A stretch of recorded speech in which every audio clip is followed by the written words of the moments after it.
that's the biggest difference that I think in everywhere else I've at least been exposed to and worked is we still go out there and train as realistically as we can, and it's fucking, everything's dangerous as hell, but we do those things because we're not training to worry about if we're going to fail. If we fail and as a collective, then that's an opportunity to change something.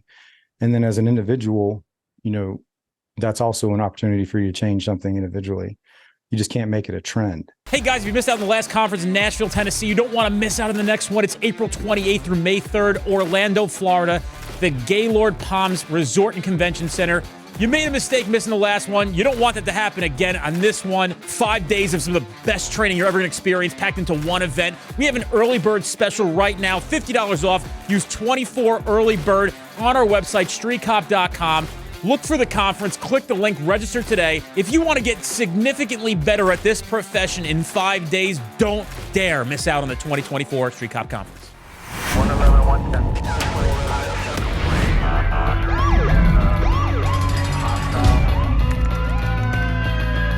Training to be a street cop.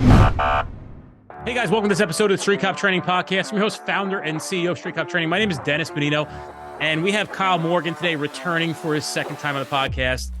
Really good episode, really deep, really sentimental, and it's just amazing to get to this level with a gentleman who's done so much for our country.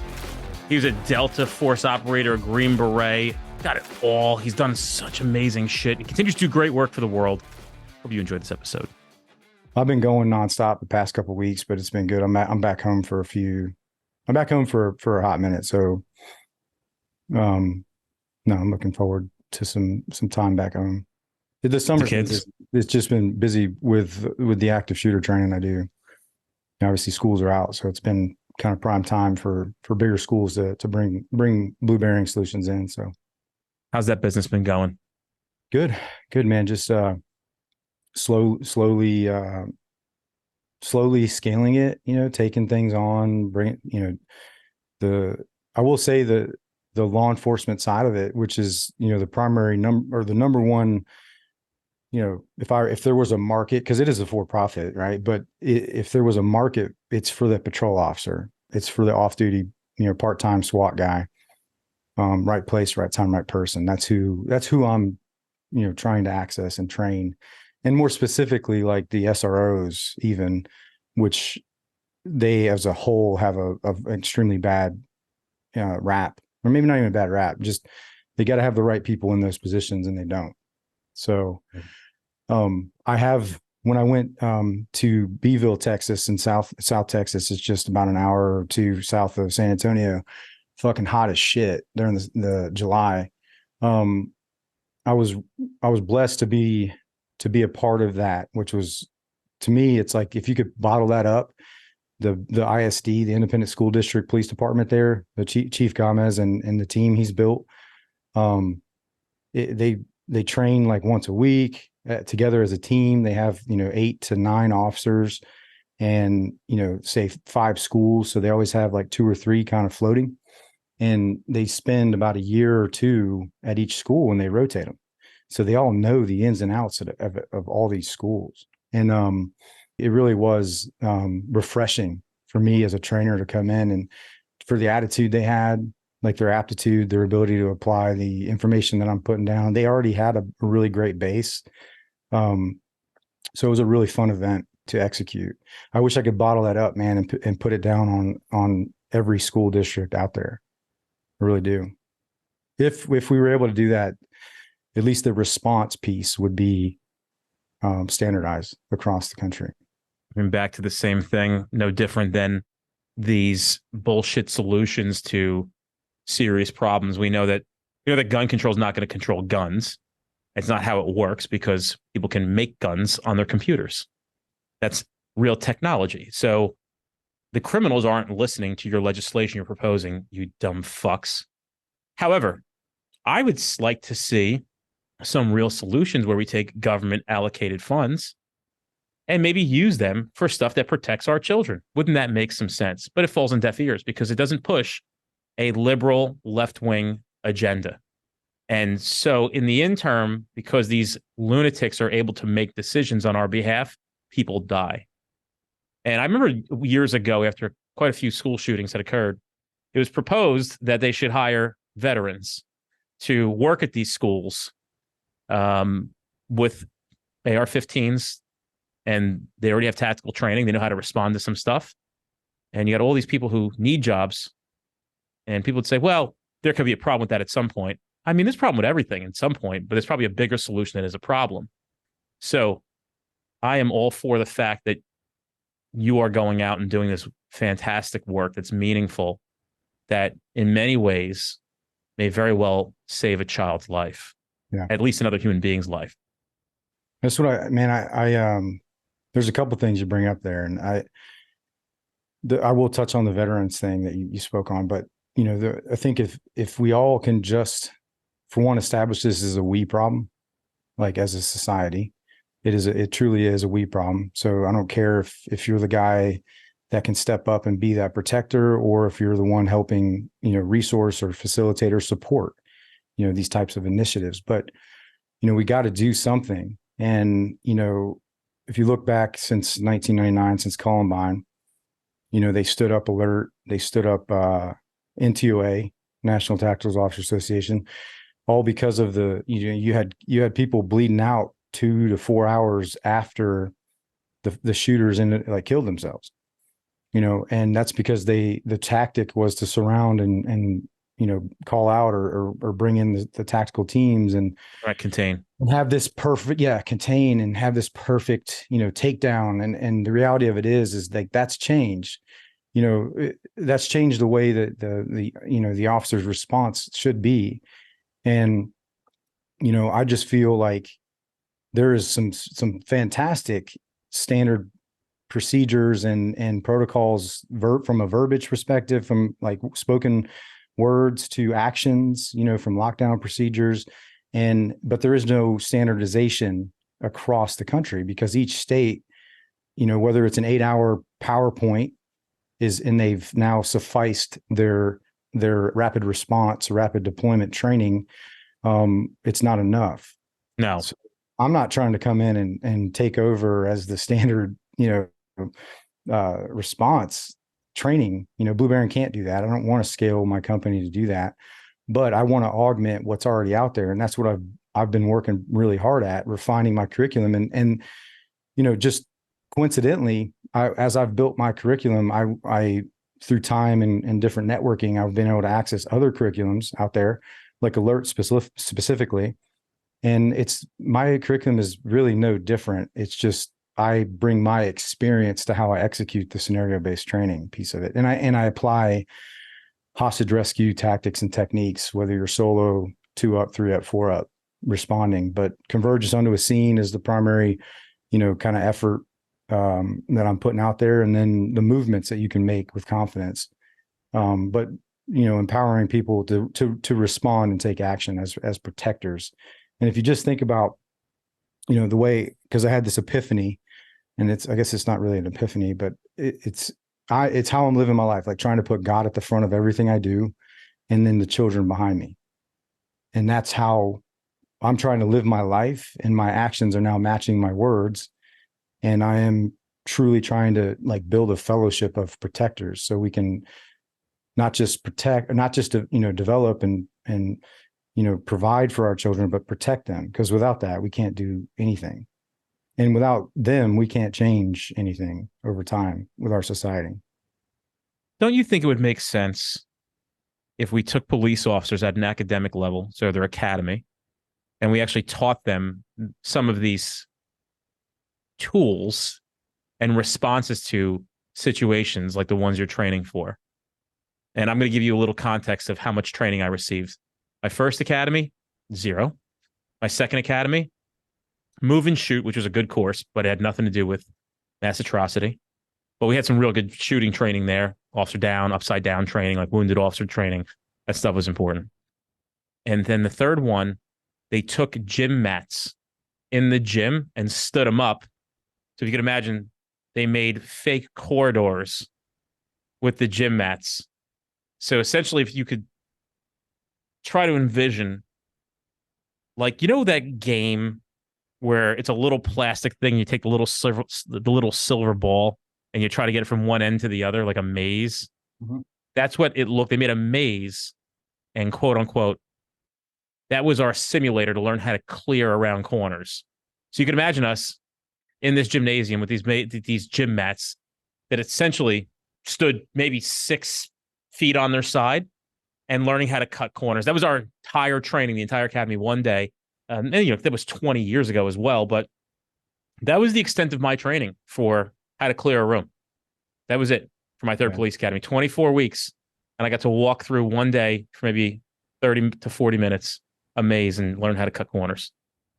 I mean, it's one of those things that the academies, man, were, I don't know. I think this is a good question for you that I have is like, are they afraid to show people, like the cadets, like what they're going to really be asked to do? Like, cause I think a lot of it is exposure to the real, not even just from an active shooter response, just like some of the real shit. You think that they would lose a bunch? And this is truly an innocent question. I don't know. I wasn't law enforcement. So I tell guys, just like you said in the beginning, like I'm learning as much as I can, because I'm not going to sit here and motherfuck the problems. I'm going to like try to see how I can help. And a lot of it is just education. And I'm just curious if you think that they don't show a lot or do, or, the gold standard is to do these things, to do these types of training, scenario-based trainings, and set this stuff up. And I think that identify a lot of things pretty early on. If someone has the aptitude, the ability to evolve in as the situation evolves, and react. And you think they would lose a lot of cats that they were trying to get through the training itself? No. I think the answer is they don't give a fuck. That's number one. And number two is, if the 95% of people that don't give a fuck had to come up with a solution, they don't have the brain power to at least even know how to formulate the solution. So we know that as a police training company, there is not one person who could possibly know how to do basically more than one thing as a specialty. It's very rare, maybe two, because they worked in different divisions for so very long. Maybe one guy was a SWAT guy and a NARC guy. So that's not uncommon. So they might have two sets of skills. But you have police agencies and police academies who indoctrinate one person or maybe two people to train everything. And it's impossible. So you get this watered down, half-assed, train the trainer, complete crock of shit, which I think you're better off learning online of how to do things versus even doing them in person, because it's still a better solution. Would that be like the firearms instructor and then the tactics instructor? Those are the like two kind of expected to know to teach all the different mission sets. I think that people just aren't creative enough. And there are people who care, but I don't think their solutions resolve anything. And I got to give credit. I had a lieutenant who, on his own time, he had nothing to gain from this, just believed in training so much that he set stuff up for us as best as he could. He tried to put things together. We did some active shooter training. He didn't have to. He just did it. They didn't stop him from doing it. And he's the only one that did it. And he deserves credit for that. And outside of what he was being, like the minimum requirements, you're saying? Yeah, he was trying to come up with some solutions, but the resources, dude, it was crazy. I mean, like, the whole thing is ran so poorly. It's no different. It's the government. So it's just run completely ass backwards. And it really comes down to, what does the top prioritize? And it's not what the world needs. It's what the fucking people at the top think the world needs. And it usually comes down to what they like. So, for example, you might have somebody who loves SWAT and now they're the chief and will invest every dollar they have into a SWAT team that they don't need. Well, patrol will need canine units desperately, because that's actually a real solution to the world. Like, even if you had a dog that tracked human scents, it's just so wild how the whole thing is so mismanaged. And that's inherently the problem. And politics is deeply ingrained in this profession.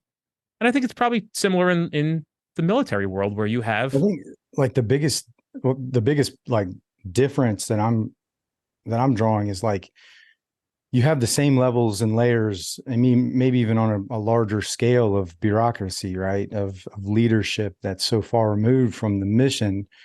I think the biggest difference between what we have as a fighting force right now, and this won't be forever, in our military, is trial by fire, right? Like, which is why I don't necessarily, we've been at combat for 20 plus years, or were. And, you know, a lot of the ways of acting, like when I first got in the infantry in the 82nd Airborne, I was still doing Bangalore torpedoes and fucking enter and clear a trench warfare. Like, we were going in and clearing by fire on these trenches, man. And, you know, and then, you know, going to Iraq and Afghanistan quickly changed. Like, okay, we need to really like train differently, or else we're going to be fucking irrelevant, and irrelevant means dead. And, you know, so I think, and that's why I continue to push myself to go to more elite teams, and then went to Special Forces. I was Green Beret for 4 years or so on a team, and then in the unit for just about 11 years. And, you know, but I also knew whichever team I was on, unit, I knew what they call a mission essential task list, the metal tasks. These are the things you have to be, like, in this order, prioritize 1, 2, 3, 4, however many you have. Like in SF and Special Forces, you have like fucking 9. I'm exaggerating. I don't know exactly, but it's a lot of different things. In unconventional warfare, it needs to be the number 1. But what ended up happening over years of just that mission creep, because we didn't have enough forces so we had guys out there doing direct action, high value target missions that weren't necessarily trained as well as the teams and the units out there, that's one of their number 1 mission essential task lists. So, or it's number 1 on their mission essential task list. But I guess it's, for me, like, you clearly know, like in the unit that I was in for a majority of my career, the hostage rescue and the high value target stuff is your number 1 and 2, you know, no fail missions. So, you know, it's pretty, I say it's easy. I mean, it's difficult to maintain that level, but you're resourced accordingly. You're supported accordingly, because if you fail, even in training on those, you know, it's just that trend thing. Don't let there be a trend. You should be, you know, individually counseled, and there's a remedial action plan and all those things. And then if it happens again, you know, there's a good chance that you're going to get fired. So, you know, the accountability piece is there, and there's zero here. It doesn't keep you from training, though. That's the biggest difference that I think in everywhere else I've at least been exposed to and worked, is we still go out there and train as realistically as we can, you know, and it's fucking, everything's dangerous as hell, but we do those things because we're not training to worry about if we're going to fail. If we fail, and as a collective, then that's an opportunity to change something. And then as an individual, you know, that's also an opportunity for you to change something individually. You just can't make it a trend. And I wonder, you know, that's the biggest difference that I see, because there's still all these layers of, even at the highest levels in organizations, of not feeling supported at times, or being asked to do things that you're like, what the fuck? But you also understand the mission. You know, the commander's intent is pretty clear. And then you develop your mission statement based on that commander's intent, and then you execute, and then you hot wash the fuck out of it, like at the end. And you don't leave that room when you hot wash that thing, whatever mission you do, training or real world, like, you don't leave that thing. And I won't, if you and I do something, like, if we leave that room after we hot wash or hot washing, and we don't, or after actions review, lessons learned, whatever you want to call it, and I don't say my piece from a tactical grievance that I may have from my perspective of seeing something, that's where we paint the whole picture. And you're a fucking bitch if you don't say your piece before that door closes. And we'll be there as long as we need to. Because if you leave that room and start motherfucking people, then you're just as bad as the person in there that made the tactical error, or worse, actually. I have a few more answers to your earlier question about I giving guess you it more boils down to context. accountability. I mean, Yeah, well, everybody's like, let's face facts, dude. 95% of this world, in some way, shape, or form, does not possess the skills needed to perform at a high level and innovate. So I actually wrote down that these people are binary, not creative. It's black and white. So if you take somebody who's a binary person, which is fine, and a lot of people are, they need to go to work and they like to do what they do every single day, and they don't want anything to change because that's what they're used to, and they don't like change. And unfortunately, when there's lives on the line, that is not the type of person we need to be the heads of not only organizations, but training organizations. And you want to hear something fucking crazy? And this is the first time I've actually remembered some of this. How about this one? You ready to have your mind blown? A form of punishment in law enforcement is to get training removed from your schedule. So when you get in trouble, they'll actually pull you out of training and punish you that way, because cops want to go to training so desperately that if you fuck up or they're mad at you, they will punish you by not allowing you to go to training and putting you back into the field with the training that you need to stay alive, save lives. This is the fucking games these fuckers play. It's fucking wild, dude. And that's why people are frustrated. And that's why everybody's had enough. And, still some of these people, they bind together. They try to join forces and gang up against me for saying these things, because the fact of the matter is it's disgusting. And people endure this every single day in this profession. The fact that they understand that these administrators and politicians care so little about them that they're willing to put their lives on the line, not their own, but their people's lives, because of self-interested actions and behaviors. And it's appalling, it's disgusting, and it's significantly an issue in this profession. Yeah, it's like the exact opposite of what should be done. Like, as far as I know, if you have an error in training, guess what? You need to be training more, and not just on your own. Not, hey, go fix yourself. There are some individual tasks that people, inner team stuff, right? Where you're like, hey, here's our standards. Like, I used to have a board on the back of the team room door that would have, call sign, whatever position. And then here's some like 6 different standards across that we go out and do. And then you can update the board as you've accomplished them, but it would need to be done monthly. And not just shooting, but there's some CQB stuff. There's some, physical fitness stuff. And those are there to hold you, the inner team stuff, accountable. You can do them together as a team, and we would, but then there'd be times for you to go and do and work on your stuff, by yourself. And then if you take that a step further into the next level of command, having those metrics in place, and then the next one up, having your quarterly kind of squadron or department or, agency kind of wide metrics to train. But it's people put pen to paper or a part-timer, man, and it's like, fuck, lose your mind, but I don't know. I think pride being so expensive, is one of the biggest things. Like, if you let paper targets defeat you, then maybe you're not training hard enough, for one. And because how are you ever going to push yourself if you don't like make mistakes and it show in front of your mates, because I'm here to tell you, like, we're not perfect. None of us are. Like, we were created in God's image, but we fucked that up almost right out the gate. So, it's one of those things, man. I like, how do you remedy something like that? I guess the mission, if the mission isn't clearly defined, how would you define for your standard patrol officer what his mission is, or his or her mission is?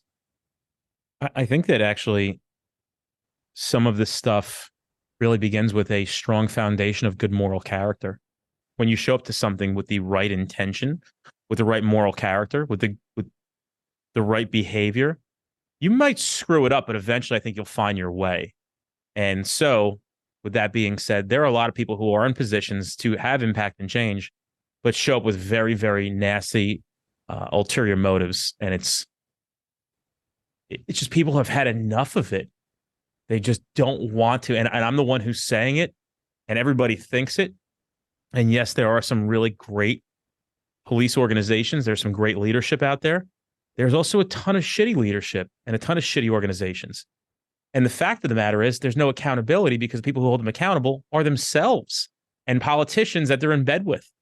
And it's true. And it's fucking wild. And the more I say this, the more I become a target of those entities and organizations that I'm calling out. It's just wild to me that a human being can be comfortable accepting things as status quo, knowing that lives are on the line. It just, and the crazy shit is, Kyle Morgan, they won't fucking have a face-to-face conversation with me like they won't with anybody else. You watch them on the news, these people who are just out of their goddamn minds. I mean, there's no talking to AOC, right? You can't fucking sit with that girl and have an intelligent conversation. She's a fucking lunatic. Even Democrats will agree that she's an absolute lunatic.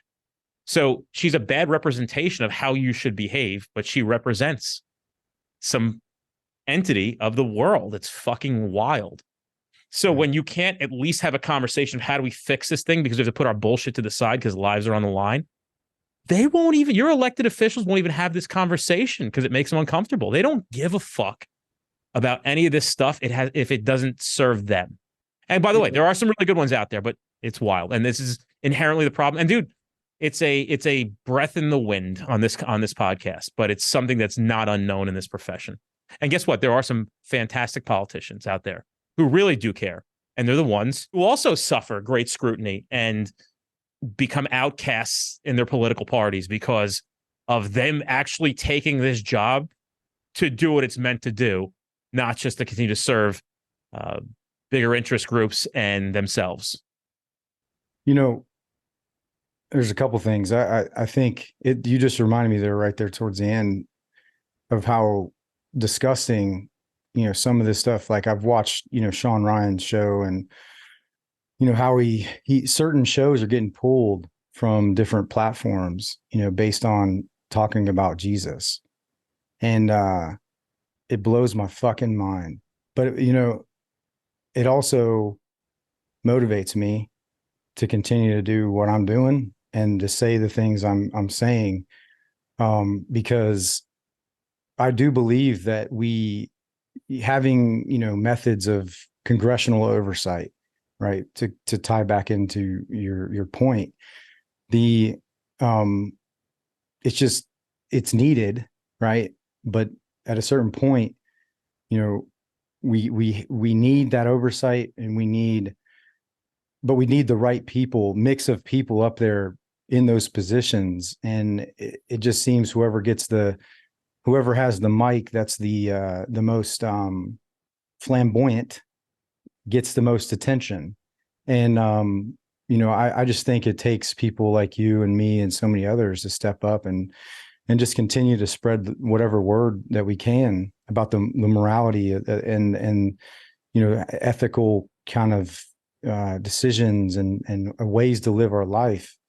And I'm not sitting here standing on a ivory tower at all.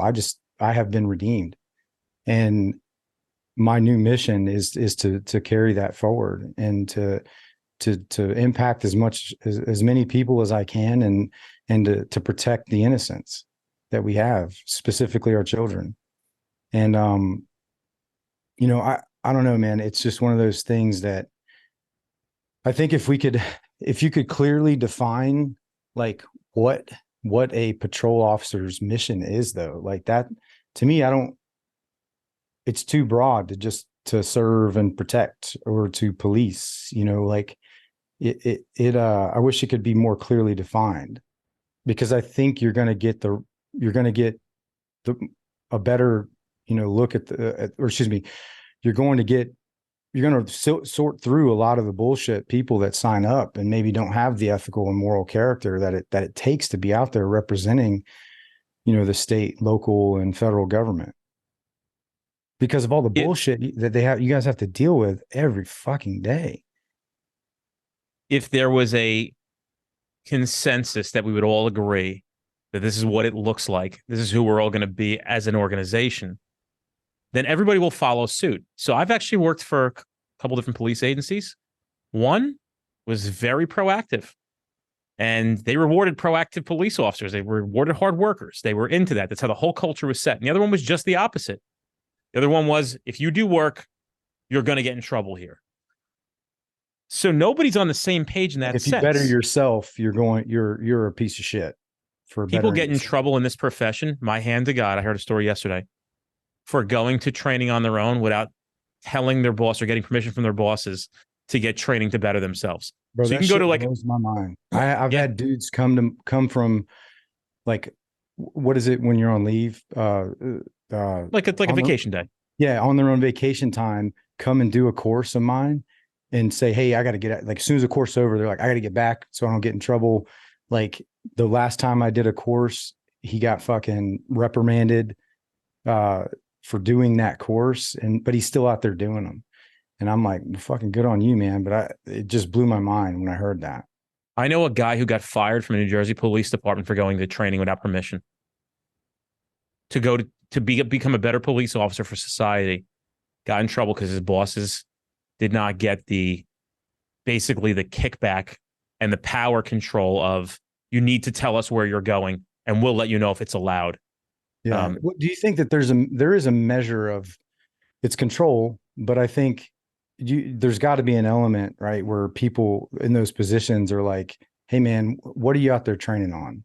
Like I would understand that, but they know that as soon as they ask, they're getting denied the training. So why ask when you know the answer is going to be you're not going? And this is the people that we work for in a lot of places. Yeah. But again, it's nice to see shifts happening and people becoming better, essentially better bosses being created. And I'm not sitting here saying that right now it's perfect, but I do believe it's getting better in some sense, not everywhere, but I think you're seeing a better,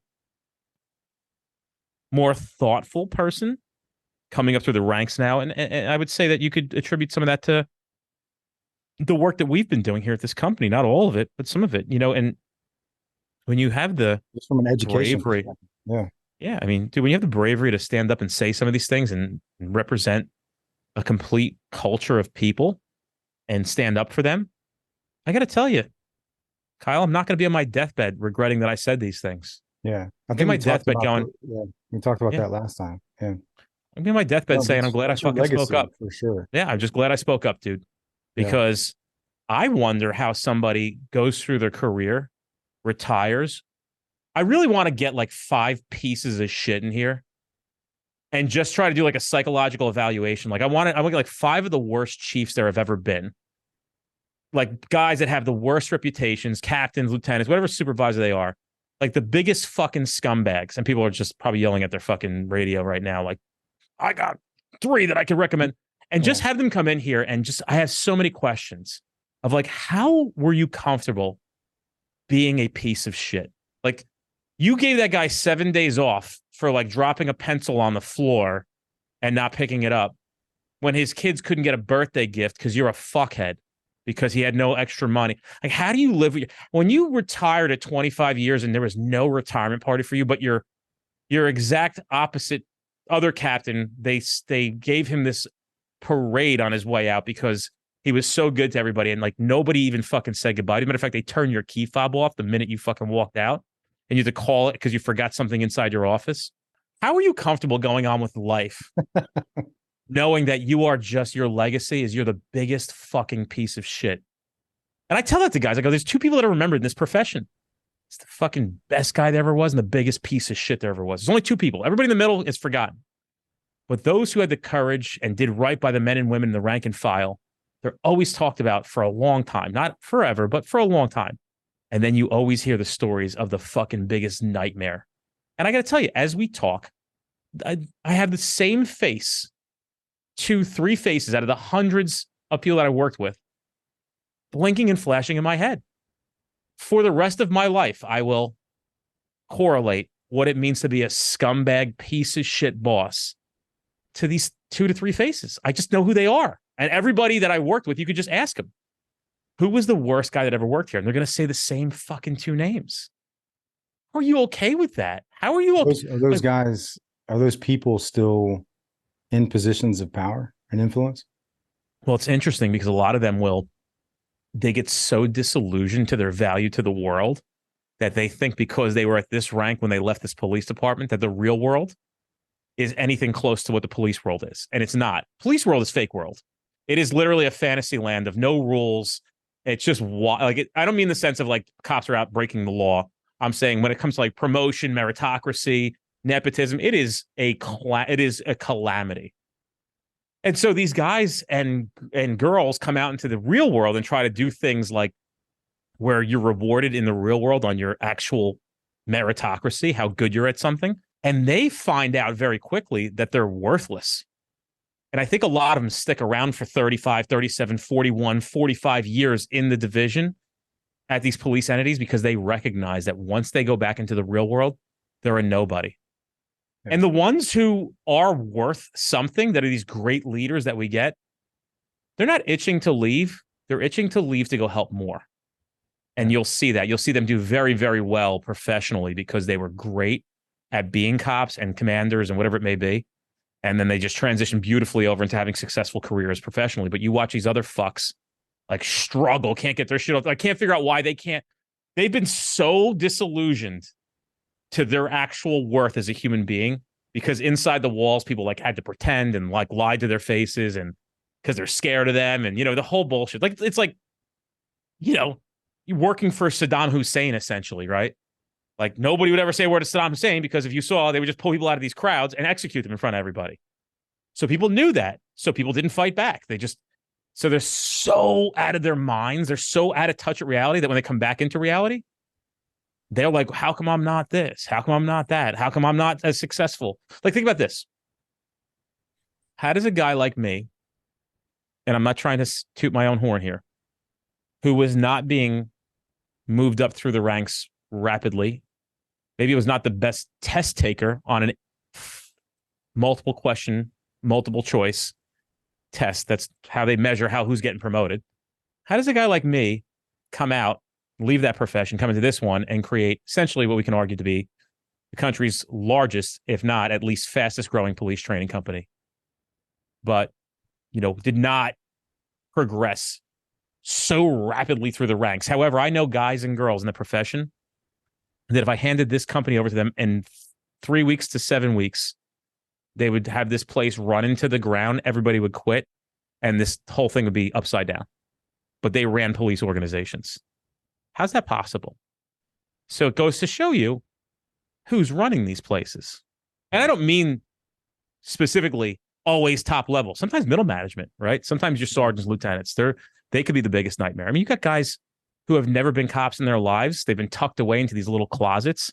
They take a promotion and they go out back into the road 8 years later. They've been on the road. They did 6 months on the road, got stuck into a fucking closet somewhere. They're like the IT guy or some shit.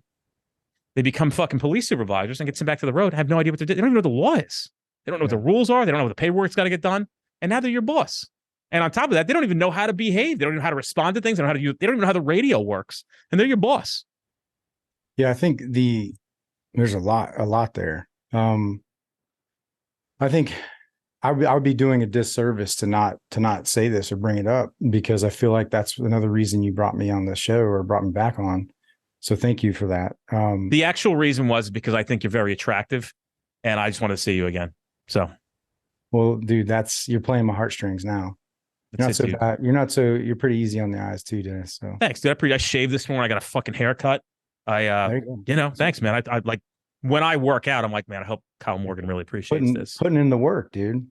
Thanks. Well, it's for you. It's for you. Thank you. Well, it doesn't fall on deaf ears. I'm hearing. I appreciate that, dude. No, but now I'm off. Now I'm like somewhere else. Now I'm in the gym with you right now. No, the myopic way of thinking or acting or looking at life or the missions or your profession, right? That black and white, you have that everywhere. There is people that think abstractly and there's people that think, from a myopic kind of lens. And I feel like those two work really well together with the right people, with the right personalities. But even in the ranks of where I was, you can't get away from that. It's like that machine that's just fucking going. And as soon as something kind of is off, say it's you or something is weird, from a tactical perspective, it's like, oh, there it is. What's this? Let's fix it. But then from a personal perspective, like that's when you really start to, see what's most important in your life. And the mission is a means to an end. It's a way to provide. It's a way to serve. It's the honor of being a part of something bigger than yourself. It's all those things, but just understand that it doesn't matter where you work. Like you're going to have those different types of people.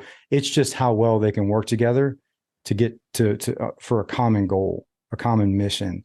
And I feel like the team mindset, unless you're on a SWAT team, SRT or ERT, like you don't really get that sense of team, right? Like a department, a patrol officer of 100, officers or deputies, like you never really get that team unless you go to, and that's why it's really easy. Fuck, dude, I would love it if all I did was train SWAT teams and SRTs and, those types of teams, but that's not my new mission. Like my new mission, because of it's so much easier. Now they're all not created equal, like by a stretch, but, or by a lot, but, it's an easier, I wish that those teams were able to impact the agency more, right? The good teams, right? That get it, that have that balance of different personalities working together on that common goal. And then to influence the younger, or the other patrol kind of officers, I feel like that could be something. And this is just from my perspective in a very short amount of time of being in this space, training law enforcement and training with law enforcement. Because I tell law enforcement, I'm not here to teach you how to do your job. I'm here to increase your survivability and your lethality. God forbid you have to use lethal force. But I don't sit there and talk like case law to get you up to the breach. I'm like, hey, we're entering this building. Now I'm going to teach you some stuff. Okay. That's where I come in. But I've been able to bring sidebar, but since I'm talking about it, ties into all of it as well, is I've recently brought on Blake Cook. He's on social media as well as Blackbeard, but he was regular infantry in the 82nd Airborne for a bit. And then he was also Fayetteville SWAT and UC. He worked like some pretty big cases, and he's a phenomenal human being. But he helps me. For one, we have the same morals and ethics and values that align. But then his ability to speak on, like we went to Texas and did a Blu Bearing course, and one of the first questions he asked was one of the patrol officers. He's like, hey, what's the statute or whatever for the use of lethal force or, whatever in that state. And the dude was just like, man, I haven't seen that since the academy. I don't know. I was like, bro, you better go fucking figure that out. And when we come back tomorrow, like be able to tell us what it is. Cause I'm not a person that regurgitates, regulations and things like that. But when it comes to like understanding and just respecting the job that you've been sworn in to do and to protect the innocent people that are out there, I just feel like Blake really helps round out some of the LE, because I get this all the, not all the time, but sometimes where it's like, why would I bring in, yeah, sure, that'd be cool to go train with a Delta Force guy, this and that. But how is he going to teach me how to do law enforcement stuff on the surface before they actually get to know me and my abilities to transfer knowledge and things like that? I think it helps me. And I've always wanted to find that person, and I have in Blake, because it really reinvigorates me, out there, because there's such good men and women out there that put that uniform on. They're out there every day, and it's just finding an avenue, like you've built this, the street cop training, and now the podcast piece of this. It should, from a standard LE, patrol guy or gal, they should look up to you and be like, man, I can do stuff outside of once I'm done with this, whatever this is, this shelf life that I have on this career. And maybe it's the only thing I can do. And I stay in this position for 40 fucking years, like to touch on, your point earlier about some of the people that can't thrive outside of the job they used to do. I think it's a measure. It really does show people like what you've built, it's possible to be successful, but not run away from what you used to do, if that makes sense. And there's a lot of parallels to like what you're doing, Dennis, and then what I'm doing. I'm doing it as it pertains to active shooter response training, utilizing my experiences with hostage rescue and, the Radisson Blu hotel attack that was very similar to what I think is from a military mission. It wasn't a mission. I was right place, right time, right person. And I had the ability. So it was my responsibility and I took action. So that's why I'm taking those lessons and applying those to an appropriate active shooter response in the curriculum that I built. But I wanted to run away from all of this shit. Like I gave all my shit away. And when I was going to get out and I was going to work in corporate America and all this other bullshit, and I did some internships, and, I really did figure out that I had a lot more work I had to do on myself before I get into anything else. And that's the work I've been doing. But, Uvalde woke me up on why I'm at least still training people. So, because I think this ties back to one of your original points about, how long do you stay in these positions? Like, and then can you be successful, outside of what you used to do? A lot of that depends on your ability to realize what your mission is, and I think my mission is there's parallels between what I used to do, but it's a new mission of greater importance. Even I came to a crossroad in my life years ago, and I had to make a decision because I had to pick one thing to do, and I was having success at many things, but I had to pick one. And to be honest with you, I chose this, obviously. People know the answer to that. But this wasn't the most lucrative thing that I could have done. And it certainly wasn't a path that had been paved. But I knew it was the most important path for me to take. So I decided to accept the challenge. And it has been quite an enduring experience. Very rewarding at times.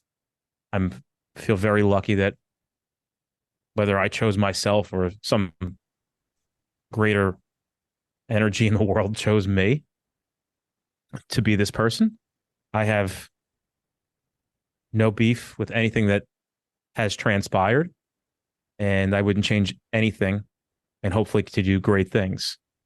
And if I'm an example for people to know that they can do more with their lives, there's some great news that I have for everybody listening, is that skills can be learned. And the only variable of how successful you're going to be is actually not your intelligence level. Intelligence isn't a variable of your success. It's how much work you put into becoming successful. And I think anybody in this world, if they wanted to and had a little bit of patience, could be way more successful financially, at least, if they just committed to it and were willing to put the time in and be patient with it a little bit. That's really good news for everybody. The problem is people do things for 7 months and they wonder why they're not successful. It takes years, but it's worth it, and it goes very fast. What the difference between somebody like that and somebody who had left a profession being some high-ranking official and can't figure out why they're not being recognized and rewarded for their great skill set, because they're entitled. And they don't think that they think they're so fucking smart because they're really good at taking tests or had the right political connections that they can just circumvent the process. And the reality is, not only am I willing to outwork you, I'm also willing to outsmart you. And I outsmart you by outworking you because all I do is constantly educate. While you're watching Netflix, I'm watching YouTube videos from some of the greatest minds in the world, and especially the business minds. Sales training, marketing training, how to do a podcast better, how to do better presentations, how to be a better speaker, how to be a better human being. So while you think it's easy, it's not easy, but it's possible for everybody. But you've got to make that decision in your life if that's who you're going to be. Believe me, I'm not just consumed with that avenue of my life, but I am also consumed with that in my life. I'm obsessed with it. But I'm also obsessed with other things, being a good friend, being a good father. And when I say good, I mean great. Being a great human being to other human beings.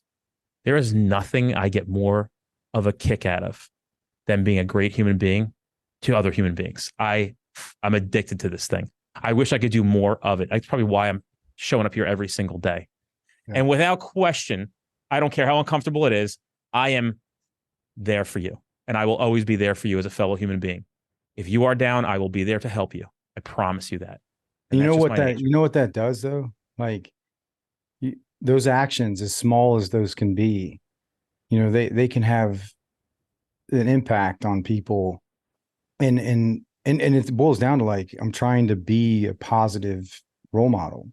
Now that I've been redeemed as a human, as a warrior for Christ, like that's a part of it, right? It's not just, oh, I'm here to shoot people in the face that try to kill what I care about.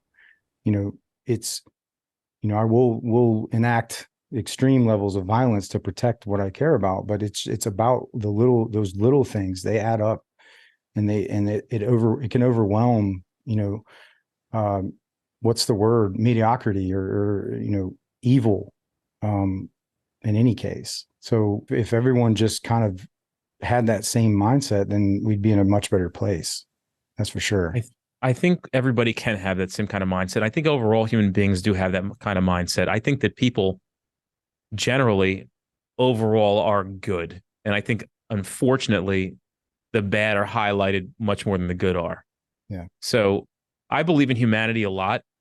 I actually said today I was getting my hair cut, and the barbershop that I go to is in the town that I live in. I haven't met somebody in the town that I really don't like yet. And I've been there for almost 6 years, coming up next month. And so I said in the barbershop, talking to the kid who was cutting my hair today, I said, you work in a place like this, I can't imagine you guys have any riffraff coming in here at all. Like, there's probably always just a comfortable place to work. Nobody really ever complains. He's like, yeah. I'm like, well, you're in this town. People live in this town because they're good people. Because when they find out that there are good people here, this is where they flock to. So we are all generally good people. Dude, I don't have a problem with one person in the town that I live in. And I live in a town that's 36 square miles. It's a small, so technically it's for New Jersey, it's a little bit of a smaller town. But it's 14,000 residents tops. And everybody's on the same page, man. We're all just here for each other. And it's fantastic. There's some fucking quirky personalities in the place. But so when we the definition of a community, man. Like that. They are a community, bro. It's really a very special place. And everybody comes there. I'll ask them like, hey, what do you think about the town? They're like, dude, it's fucking amazing. And I'm like, I know, dude, it really is. And it's just one of those places where freedom rings, dude. The schools are fucking singing American songs and there's no fucking bullshit. They ain't playing games. And they know the parents aren't going to tolerate it. Don't even attempt it. The teachers won't, believe it or not, they're some of the lowest paid teachers, which is crazy. But they won't leave because they know what they got. And I hate the fact that they're low paid. And so people say like, oh, did you see our school districts and how much taxes get allocated to our schools? I'm like, motherfuckers, it's a 5-star school district. Your kids are 11-1 in these classrooms and the teachers are like saints. And you're complaining about where your taxes get allocated. This is 36 square miles with 13,000 residents.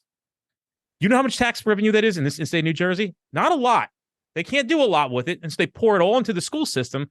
Because that's why people come here and pay the tax bills because they understand what they're getting back. When you invest in your children like that via your taxes, I mean, what I'm getting back as a human being from just their social environment at this school district.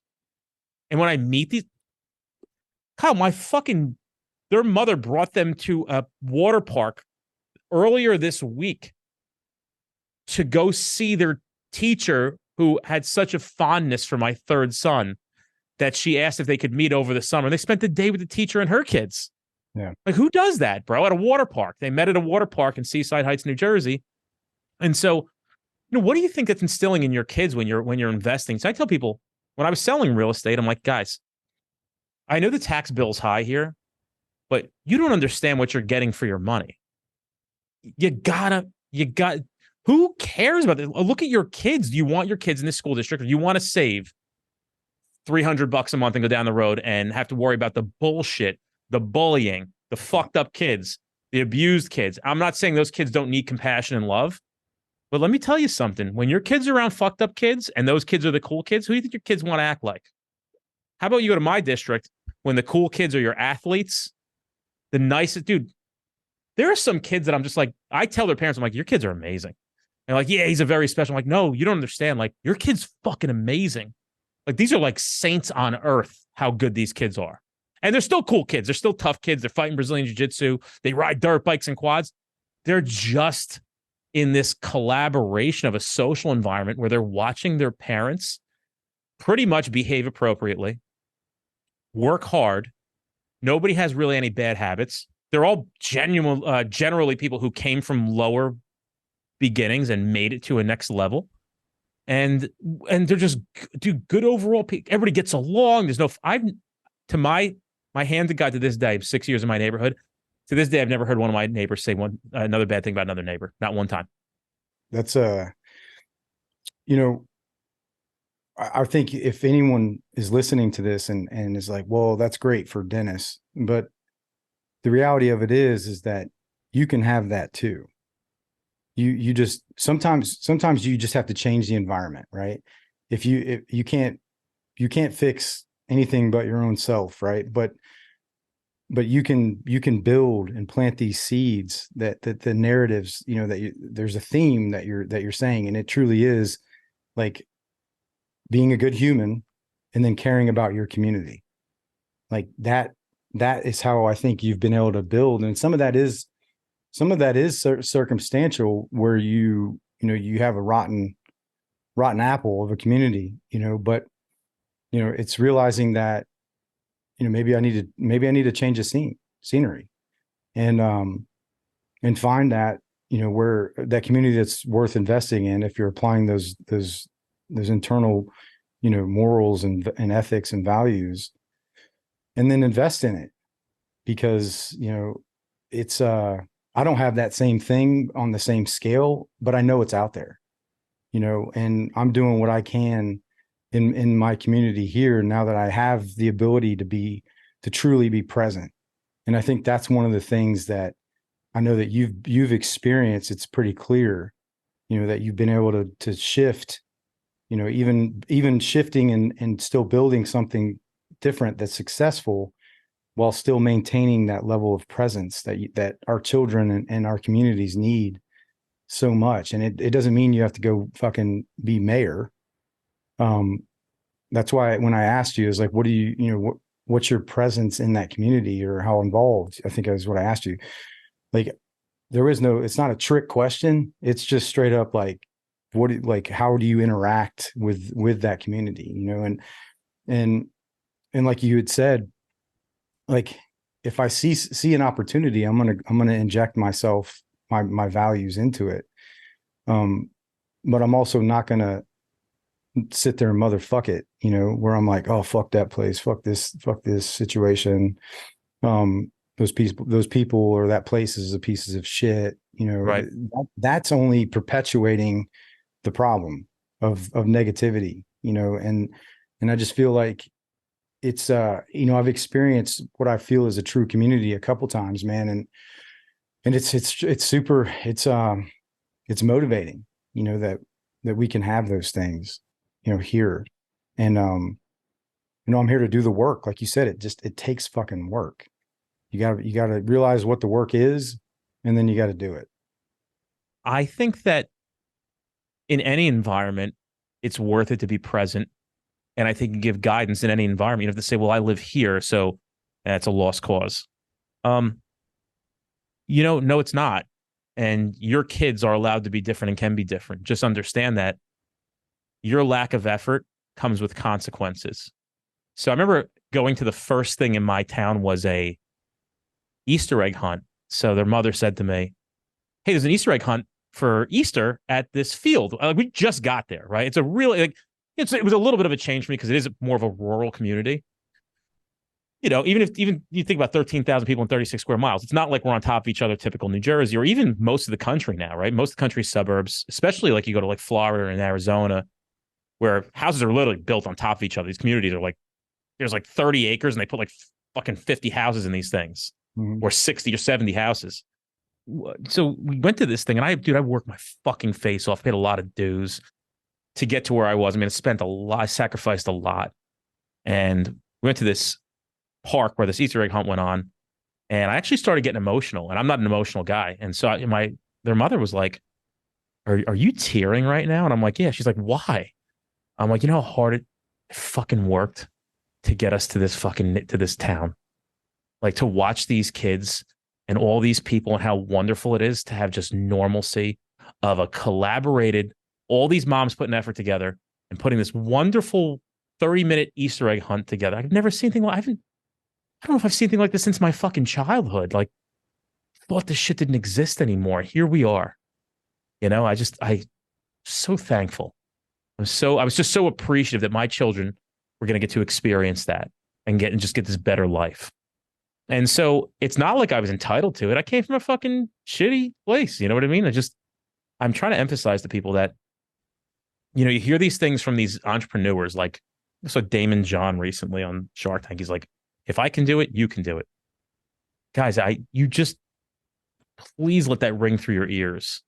You have no clue how true that is. And so when I look at these guys making 100 million, 200 million a year, I know that there is only a few variables between that and me. And that is discipline. Number one at its core, discipline, tenacity, and how much I'm willing to work to get to that and forfeit the pleasantries in life, quote unquote. I'm somebody who thrives on progression. I really enjoy progression of life and earning. Always have, always will. I like the results of it. I like the lifestyle it brings. And I mean that not just from a monetary standpoint. I mean, dude, I'll have in the next couple of days at least 75 to 100 people telling me thank you for the work that we do. I went to we hosted a class here yesterday, and I went in, and people were just like really, I think, happy that I showed up, and they were surprised and excited to meet me and wanted to offer praise. And I was like, hey man, I appreciate it, man. Like, like, I'm doing it for you guys. I'm glad that you're finding value in this stuff. So I don't mind the work, and I certainly don't say these things. I want you to feel bad about yourself. I say things like this to give you hope, and just to know, doesn't speak to most people, that when they say anything's possible in this country, it really is. Is it going to be hard? Oh yeah. Oh, there's nothing easy about it. Like, it's going to be fucking brutal. You're not going to like a lot of it. A lot of it sucks. Most of it, actually. But question is it worth it? And I got to tell you right now, I'm starting to see the crops that I've sown. It's all coming together full circle in some sense. Still with a lot of headaches, but it's just worth it. The big piece of that, man, is I say this with tactics, like a true tactician can let the situation and the environment tell them the tactic and technique to use. And you can only do that or become those things by being challenged in those environments. But I think the biggest thing is never getting stagnant. Like, I have, that mindset of I've arrived, when you get that promotion or you get to that position of influence, or, and it's like, all right, no, I haven't, yeah, no, I'll never arrive. Now I've just been given an opportunity to fuck this up. So what am I going to do? What am I going to do to not fuck this up? And I will make mistakes along the way. Yep. And I think it's just, it's embodying that mindset of, that whole shoot for the stars and shit like that. No, man, like, have obtainable goals and go out there and put the work in. And just when you get some successes, like, it's just, okay, cool. Maybe that's a validation that your work is that you're putting in is effective, but it damn sure isn't like who you are. You know what I mean? I think if you never lose sight of who you are, understand who you are, and then do the work to better yourself. Because there's character defects, man. I had a talk with my therapist recently, and I was like, because I still do talk therapy. It's it's just a part of my own healing, my own process with marital Should. conflict, and just sharing it with another human being and God is the only way. Like, it's the reason Blu Bearing is bearing the weight of the world. That's it's no human should, but I know I have, and it's not for us to do. So once I've finally let go of that, and now I share with others, with the right people, and keep those circles, small and tight, and get out there and make a change, and be the change, excuse me. But he said to me, he said, if temptation was a sin, then Jesus would have been a sinner. And I was like, fuck, that impacts me more than I can put words to on, because if there was one person that I wanted, or institution, or because I worshiped other places I've been. And I only say that because I get the same feeling listening or reading scripture, or, listening to certain things. And I get that same feeling of joy that I did from an institution. And that's prioritization shift completely. But I also struggle with my own character defects, because I am human. And it just really helped me, because, if you have the Army values or whatever, right? Like integrity, honor, selfless service, so on and so forth. I'm sure there's something for law enforcement too, but these kind of like phrases that they use in their character attributes, right? And that's, if you look at that, at the fruit of the Spirit, trying to live, the way that Jesus Christ did. I'm like, shit, dude, this whole time I've been lost, trying to figure out, like, oh, I'm a warrior, I have integrity on the battlefield, but in my personal life, I can just fucking do whatever I want because no one's going to know. That just means I don't have integrity. Well, I'm done living that way. And so now when I struggle with things, I have these, the fruit of the Spirit to kind of fall back on, about how am I living that life? And now I can hold myself accountable, but then I still struggle, right, with temptations, with different character defects. And it just, when he said it to me like that, the therapist, I was just like, man, it really helped me. And because it's that whole self-forgiveness piece, because I could just go, well, whatever, no one's going to know. Who's going to know? I'll know. But I didn't really give a shit about myself in the past. So now I'm changing that way of thinking. And, that's how I'm trying to live my life. But either way, I don't know how I got talking about that, but it just felt like it was appropriate.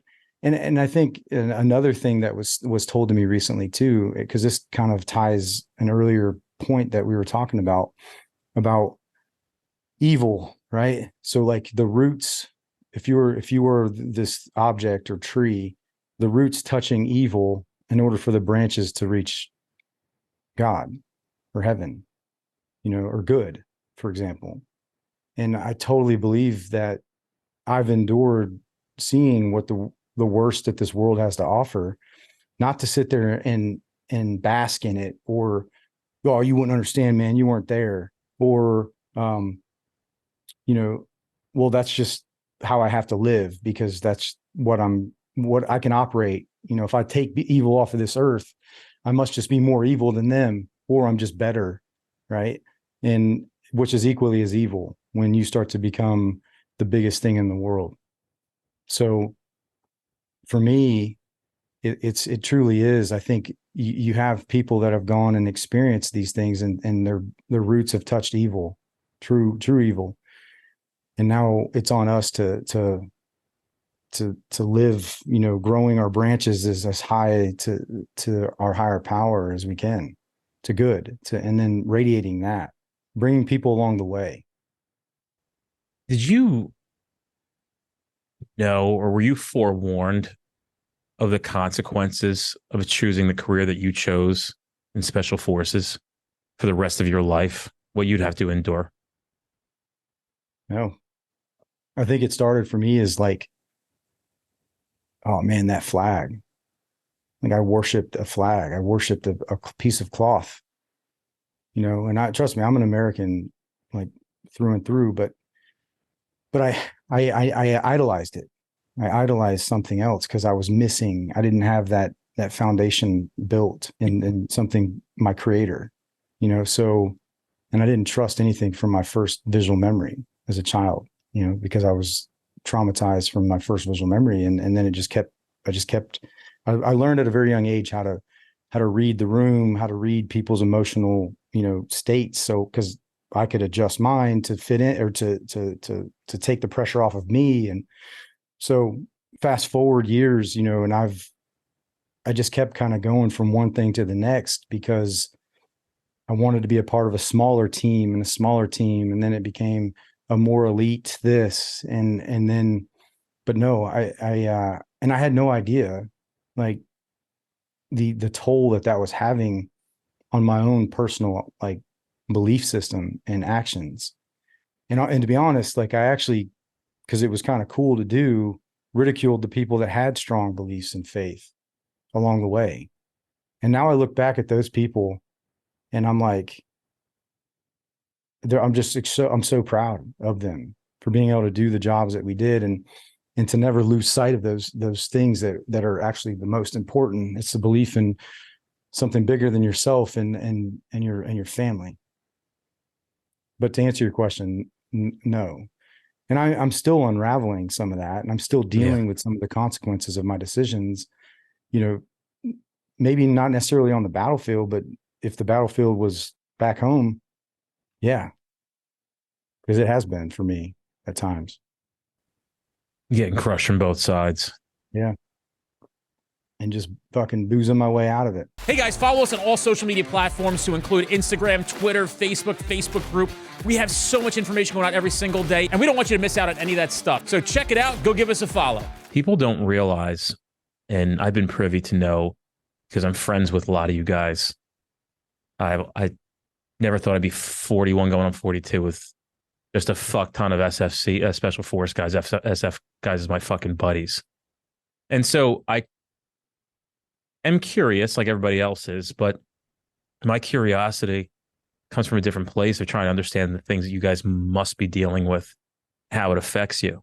And I try to really understand the capacity of the things that you guys had to do. And people don't have context. I'm not even going to go there because, I'm privy to a lot of interesting stuff.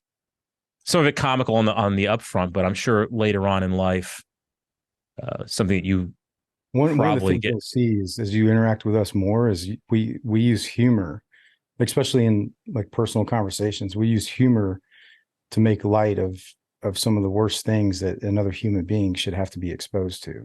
I don't think anybody really understands when you say the worst things, what it really is. And it's unbelievable. And I know that, like, obviously there's a lot of top secret shit that can't be discussed. And I don't get privy to that. I get the very surface level. And, so I think there's a disservice done there, at least a little bit, where,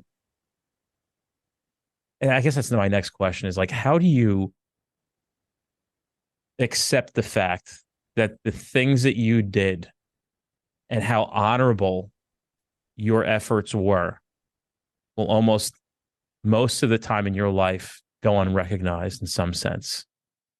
Because people don't know what you guys did or what you guys even do. But I've been privy to some of the shit, I think, is that something you realize it comes with the territory? Yeah, like fuck. You got to accept it at some point, right? I think someone's got to do it.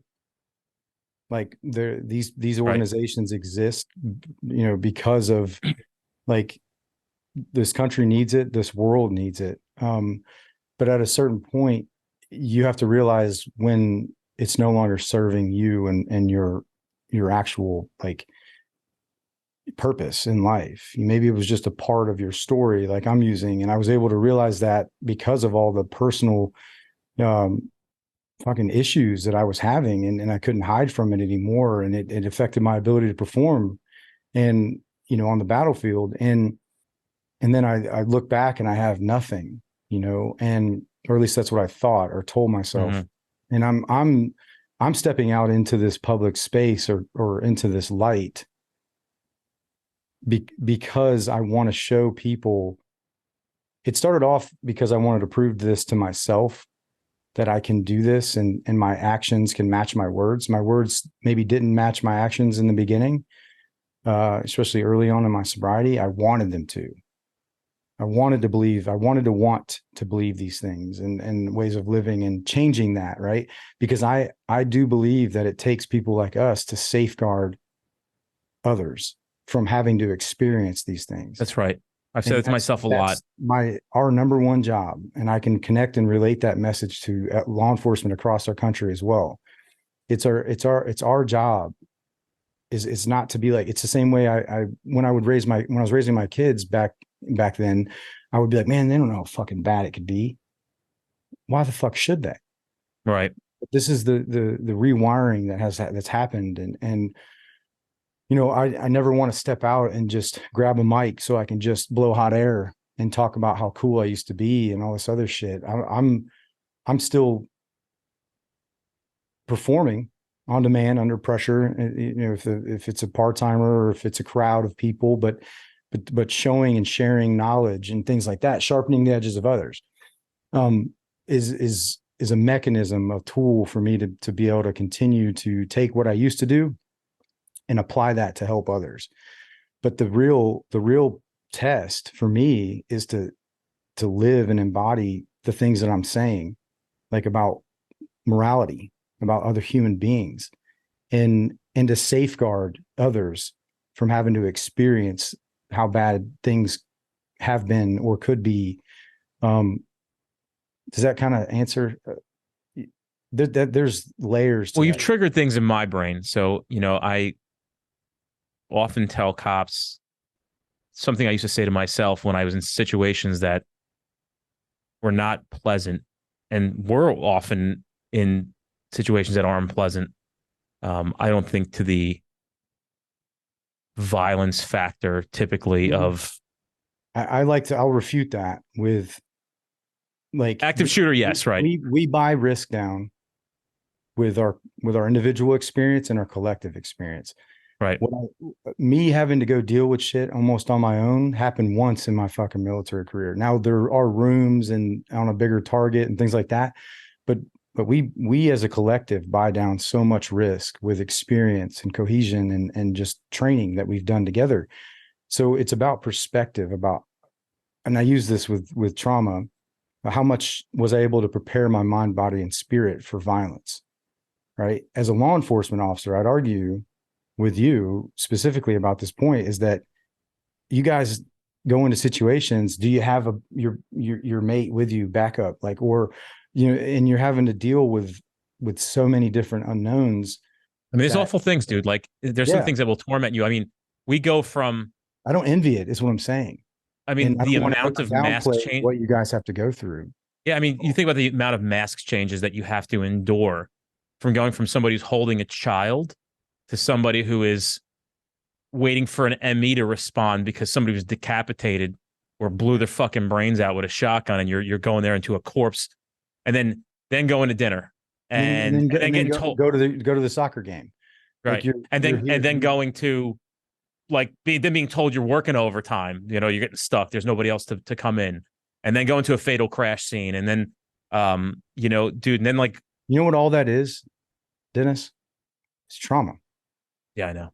I think it people want to glorify levels of trauma, and that's one of my side missions. Anyone I talk to, from a first responder or law enforcement perspective, or just, you know, general military, because people say this shit to me all the time. They're like, man, I've been through some shit, bro, but man, nothing like you. And I'm, well, hold on a minute. Let me just stop you. And let me just explain how I view trauma. And because I feel like that's also part of the problem is how people try to qualify trauma compared to others. Yeah. Trying to quantify or qualify trauma. It's about perspective. It's about how well did you sleep the night before? How well did you prepare your mind, body, and spirit for what happened? And then how well are you supported on the other side of it? Like, that's that whole grieving process that we inherently do without even realizing it in the military. When it's done correctly, through like excruciating detail of planning and rehearsals and contingency plans, rock drills, like make the full blown fucking thing and go run through it 1,000 times. And then we go and do it. Some gnarly shit happens. We come back and guess what we do? We hot wash the fucking shit until you've said your piece to paint that picture for you. And then we move on. But we do it at such a high level of op tempo that, and it varies at times, but compartmentalization is a tool to be able to continue to operate at those high levels. But you have to have a plan to unpackage that shit. Yeah. Yeah. You do. And maybe that plan is surrounding yourself with the right people. I give this advice to a lot of cops who are listening, and that is there are things that you never want to have to go and endure. And I go right to like the times I had to go and like investigate basically a kid who was like sexually assaulted, right? That's probably one of the toughest ones to have to do because, you have to get uncomfortable with it. There's nothing you can, and nobody wants to talk about it, but you got to go there. And it's just something fucking in humanity that just makes it feel so fucking awful. But you have to tell yourself things like, well, they need you, right? This family needs you to show up. This victim needs you to show up. This victim needs you to come in here and do justice for them. They have no voice. You are their voice. You are their hero. And so I know that it's tough, but bro, it's even you saying that is just like that just, and this is just, I'm a civilian, man. I just got chills because if more people knew that we had officers, individual officers that are out there going into these situations with that same type of mindset, man, I think that would change so much about the way people view police, period. I think people need to constantly be reminded in this profession. And I think, society's appreciative, no question about it. But I think us as a whole, as a professional community, need to get ourselves inside the right moral fabric with the right understanding of, how do we take a step outside of the box and make sure that we are doing the things that we need to do to also care for ourselves. But where do we find our strength? And our strength, most of us, is found in our purpose. And unfortunately, when they start taking away your purpose and dilute your efforts and start to snicker and snarl or criticize your efforts when they come from good intention, that's where people get very, very jaded. But let's go back to this one story. It was actually towards the end of my career. It's one of my last jobs, and I hated DOAs. So it's dead on arrival. And I just hated them. I just never, because dude, you just never knew what you're going to get. And it was never anything good. And fortunately enough, the last one was, and there's something about it that I'm just not thrilled about. And unfortunately, on a couple of occasions, I went to people's deaths that I knew because I worked in the town I grew up in. And the reason for that is because the town that I grew up in suffered a lot of people abusing narcotics and substances because of the type of socioeconomic environment that we came from. Not uncommon. And I remember the last one I went to, it's not a great story, but I pulled up and the guy was a senior citizen. And I saw that outside, he must have been getting the senior meals delivered to him. So on this front porch, there were several of these stacked up. And I'm like, yep, that's their first sign. And so every cop knows this. The mailbox is full, right? There's a note from the mail courier that they're not going, their mail box was so full that they had to keep it if you want the rest of your mail, it's at the post office. There's just these signs, and just oh, it's true. This is going to be one of these. So I pull up and there's a woman, very well kept house, but a woman outside. And I said, hey, how are you? Did you call? And she said, yeah, I called. I'm so-and-so to him. And I said, she goes, I think he's inside. I said, well, did you go inside and look? She goes, I don't want to go inside and look. I didn't. I want you to do it. And I said to her, yeah, it's my job, right? And she's like, yeah, I didn't want to go in. And I said, well, it's my job. That's why I do what I do. Because in my head, as I'm walking up, I'm like, I'm here because she can't go in, because she needs me to go in for her. There's somebody in there that she knows and she may love, and she doesn't have the strength to go in and find this guy. And, fortunately enough, it wasn't terrible. But yeah, I did find him dead in his basement. Thank God this dude cranked up the fucking cold. And so he's pretty well preserved. It wasn't too bad. It was only 2 days. But there's something very, very creepy about methodically going through somebody's house, trying to find typically their decomposing corpse. And you know, the smells and most of the time it's not normal most of the time when we find bodies. It's usually something just awful, because I think most people pass, you know, with their family members being well involved. These are usually like hoarders, mentally ill people. Sometimes, not all the time, but like, you know, when it's the weird ones, it's always like suicide and it's just never something. There's just something about going to somebody's death that I just never found exciting. I just fucking Where you take care and the of worst kids, thing is, man, so they can take care of you one day.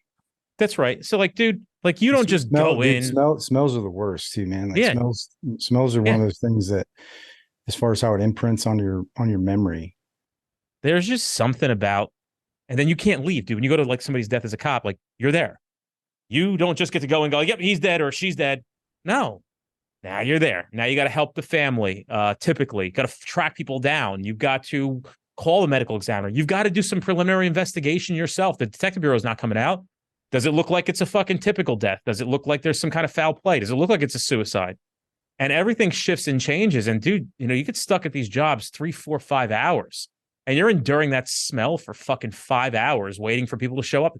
The ME's not at your police department. It's usually a county ME. Or coroner, or whatever you call them. It takes fucking hours. They're on other jobs, sitting there for fucking hours. You're missing dinner. You're sitting babysitting a dead body that's decomposing, and there's fucking, you know, bugs and like weird shit going on. It's a fucked up, dude. There's like, you know, just so that's just one of the many fucked up things that cops have to endure that they don't even tell you about, or prepare you for in the academy, or before you take the job. No, they don't. It's you know, it's like even in the military, like in basic infantry training, right? They're trying to desensitize you to life and death, you know, so they're teaching you all these different ditties and stuff to like kill, you know, cold blue, whatever, like but they're not preparing you for that first time you encounter, you know, death, especially if it's someone that you had a part in killing. And they never, and that's where you'll never hear me glorify, you know, killing someone intimately, because it's something that you can never unwrite. Yeah, undo. Well, undo. You know, somebody said something to me one time, SF guy, and he said, "I've never killed anybody that deserves to live." And so I said, I understand that. There's some people on this earth that have no right breathing our air because of things they've done to others. And I said, I understand. Yeah, but even by making that statement, like there's layers to it when he says that. I understand. Yeah, I can pick up on that. That is a complete compartmentalization. And I respect it. And maybe that person employs that to make peace with it. And that's fine. And as a human being, that is fine with me. If that's the resolve, there's no criticism there. And you guys have done some amazing fucking things for the world. And you bear the burden and the weight of what what your job was. Mm-hmm. And even me having some insight will never know what it feels like to walk around with that much fucking weight on your shoulders. Yeah, I tell you, the only way to do it is to share with another human and God. Because if you just sit there and hold all that in, I tried. And then I'm staring at the end of a bottle or drugging or womanizing. And ultimately, I think I wanted someone else to kill me because I wasn't going to.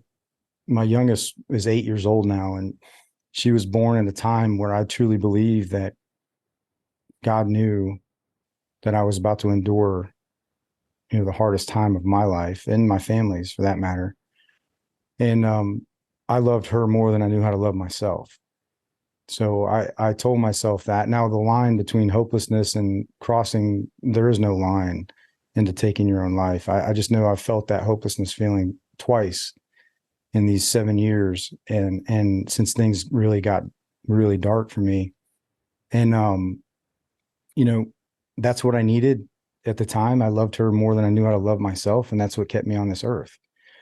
But now I've learned how to love myself and let go of the burden, and sharing it with people of like mind. And it isn't just like my soft teammates. It's people like you. It's people. There's a ton of other people. It's on me to figure out who I want to share these things with. But at the end of the day, if the theme is like, let's safeguard the innocents from having to deal with it, then if we're that person, if we can maintain a sense of self throughout that journey of doing that, then let's do it. And this is how I'm continuing to serve, without necessarily risking my mind, body, or spirit to do it. Because people have asked me before, like, well, you're going to go do contract work, this, go get it on. I'm like, no, nope, no.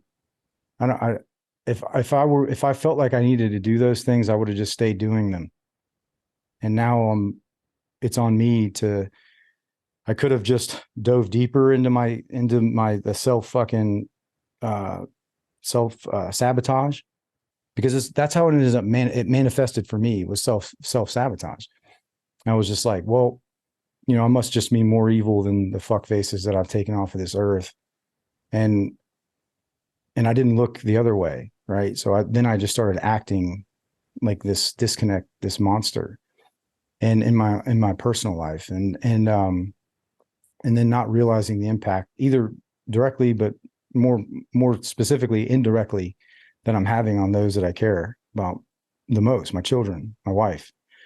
And I actually am extremely proud, and it's taken and takes a ton of work to this day, the fact that I've been married to the same woman for 18 years. And I left her twice. I was in full on, had my own house, like we were done. But the only thing that was keeping us together was our son. I've raised since he was 4. So he would have got removed off of, he's 22 now. He was going to school at Florida State at the time. And I was like, well, I won't finalize the divorce, because it had just ellipsed or whatever, the year separation time. And I was like, well, I won't do it. We won't like make it official on paper just so he doesn't get removed. But the reality there was still some more growth that I needed to do, and she needed to do, to come back even stronger than we ever would have or are now. But it's not too late, right? The way I showed up for my kids, I used to crush myself, and I would just push further away, because I was like, that's too late. Like, I've already made these mistakes. They've seen me for this fraud that I am. But all I can do, I can still perform. So I'm going to do that from a professional perspective. So I went fucking full gas that way. And then everything just started to implode. But it's not too late, man. I just got back from a week-long family vacation where everyone went. Like my 22-year-old son, my 17-year-old daughter, 16-year-old daughter, and 8-year-old daughter, and my wife. And we were out with my brother's family out in San Diego. We were out Joshua Tree, Disneyland. Like, fuck, I was in the car, I feel like, for the whole time. But it was like, and it was awful at times, because it was just like, oh my God, it's hot. Oh my God, it's cold. Oh my God, it's fucking, the music sucks. Oh my God, change this, the whole time. But looking back at that, I'm just so proud that from where the depths of hell that I went to, like that, how much joy I get out of those moments, is powerful to me as a human, as a father, as a husband, and just that work that it takes to continue to do, because there's more for me to do. I just needed to see it. It just looks different. Do your kids understand what you've been through and have compassion for how you acted? They really get it, and have they forgiven you? Sounds like they have. I think that moments like that I just described help me believe that I have truly been redeemed. And and maybe they won't say they forgive me, and maybe I need to apologize more specifically for certain things as it comes to the front of my mind. But I'll be there to do it.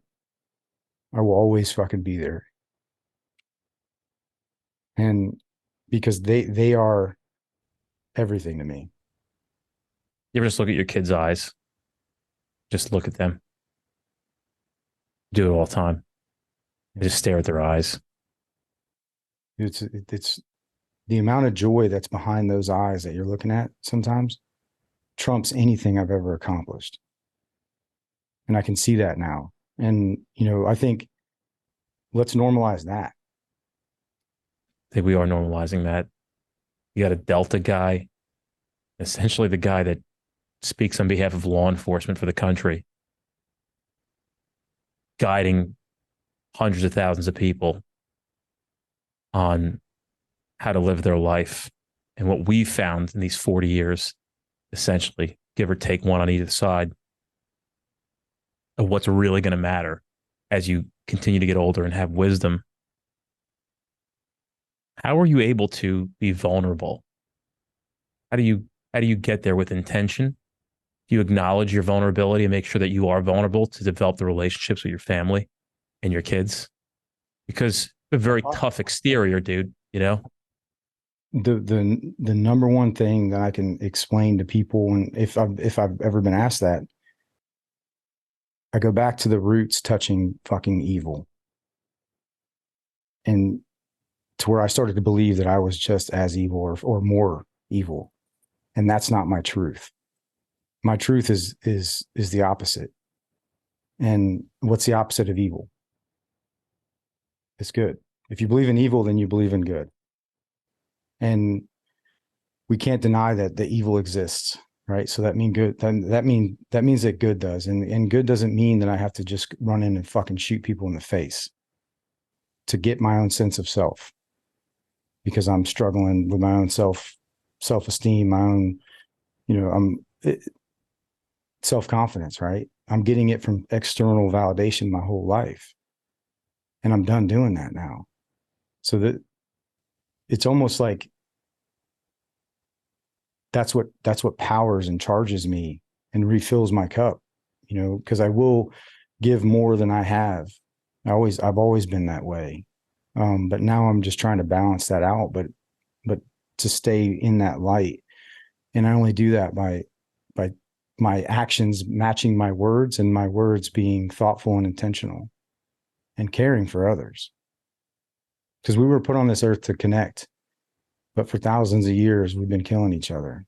And like I said, to intimately take a human being's life, if it's kill or be killed, or I was told to kill this piece of fucking shit person, I am the one that has to live with that. No one's going to come and fucking save me.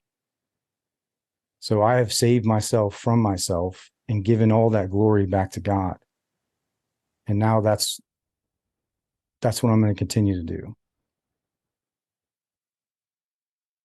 Are you affectionate with your kids? You hug them and tell them you love them a lot?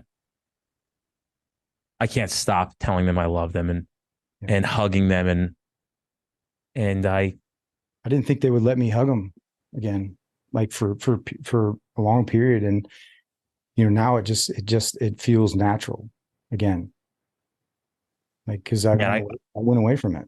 Like I pushed the other direction. I was like, oh, they denied me. Oh, I got rejected, so I was like, oh, I suck. And then I went, oh, I don't suck. I'm drinking. I'm fucking awesome. Look at me. Like, it's very hollow. It's a facade, a mask I was wearing for years. But now when those opportunities present themselves, the meaning, the depth of that connection is just so profound. I take every opportunity to hug my kids as much as I possibly can. And when I hug them, I want them to feel what I feel inside and transfer back to them.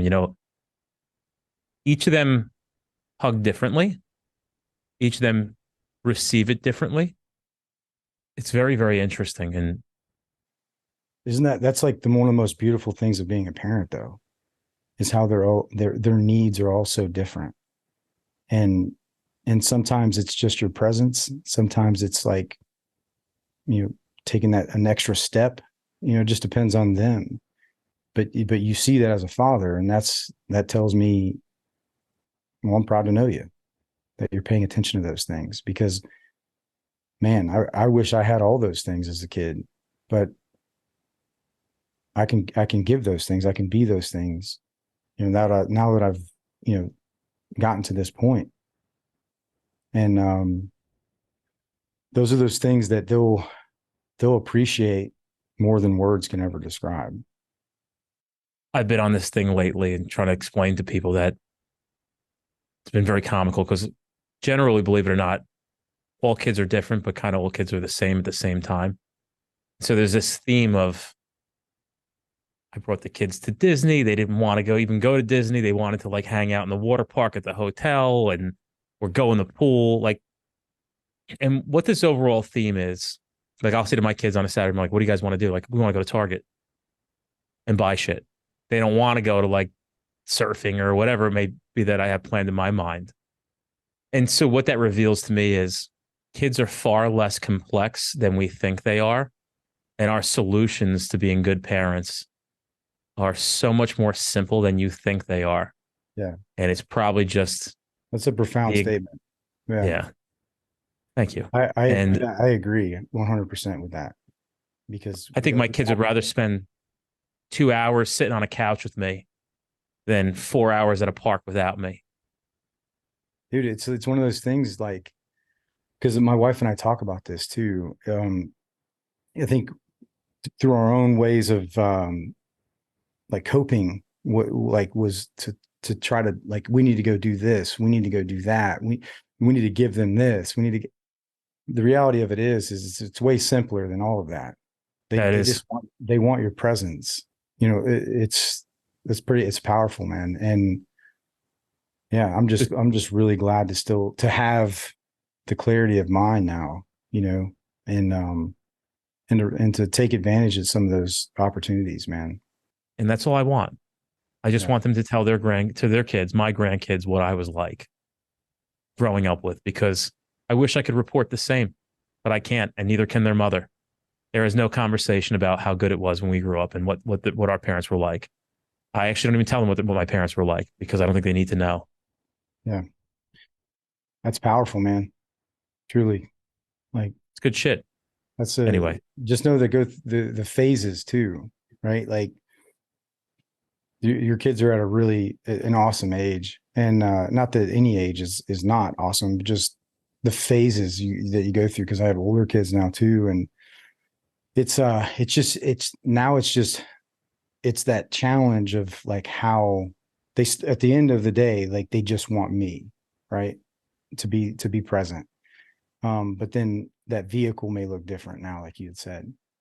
I am aware people are like, interesting. Yeah, people are like, oh, wait till your daughter's 13, she's going to hate you. And I'm like, you know what? I'm already aware of what kids are going to go through at that age. So, like, I'm prepared mentally for when that comes. And so I'll adjust as she needs me to adjust as her father. And we're not going to be locking horns here, I can guarantee you. I will understand that she is going to have moments and things are going to happen in her body and my kids' bodies that are going to make them act differently. And so knowing that and having good emotional intelligence going forward, I'm not going to fight with them over that, because I'm an intelligent human being and I'm not a child who's raising a child. Yeah. And so what is your emotional intelligence? People, oh, my daughter fucking hates me. Your daughter's just going through life. And yes, if you were taking this person, like, I have an older brother who's significantly disabled. So sometimes have very bad emotional issues. And so there have been times in the past where his caretakers are like, he was calling me the N-word. He was calling me this. He was calling me that. And I'm like, you realize you're dealing with somebody who's significantly disabled, right? Like, it's no different than if you went to a home where you already had Alzheimer's at one of these nursing homes. Would you be taking that? Or would you understand that what you're dealing with is somebody who's not well? And so, like, look at me and I'm like, you're taking something, like, he doesn't learn that word from us. He's 40 something years old. He knows the word. He's been in this world. Yeah. And so, well, the word is something that is not accepted in my house. That word is just, there is no race conversations in my house. It's not how, we do not judge people that way. That is not how life works, the Benito household. And I'd be fucking embarrassed if any of those words ever came out of my kids' mouths with intention that they heard from their parents. It is 100% against the rules. And we don't cast judgment on anybody on the way they want to live their life or what they look like. You want to put a dress on and call yourself something else? God bless. It has nothing to do with me, or vice versa. I hope that you're a great human. You know, as long as you're a good human being, I don't care how you feel or want to live your life. But with that being said, I'm emotionally intelligent enough to understand what I'm dealing with. And if this person's going to have a nest, and you know, like I also understand that at some point the birds leave the nest.